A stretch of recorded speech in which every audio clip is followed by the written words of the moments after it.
બેટ દ્વારકામાં ત્રીજા દિવસે પણ ડિમોલેશન કામગીરી યથાવત.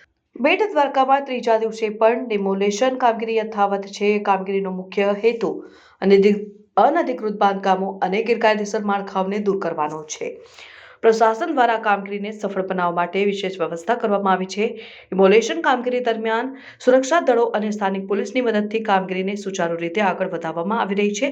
આ કામગીરીમાં બુલડોઝર અને અન્ય મશીનરીનો ઉપયોગ કરીને અનધિકૃત બાંધકામોને દૂર કરવામાં આવી રહ્યા છે. ડિમોલેશન કામગીરીના ત્રીજા દિવસે અનેક અનધિકૃત માળખાઓને દૂર કરવામાં આવ્યા છે.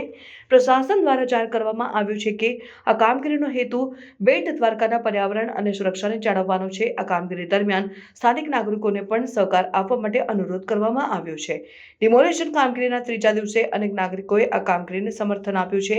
તેમણે જણાવ્યું કે અનધિકૃત બાંધકામો અને ગેરકાયદેસર માળખાઓને દૂર કરવાથી બેટ દ્વારકાના પર્યાવરણ અને સુરક્ષામાં સુધારો થશે. આ કામગીરીને કારણે બેટ દ્વારકાના પર્યાવરણ અને સુરક્ષામાં સુધારો થવાની અપેક્ષા છે.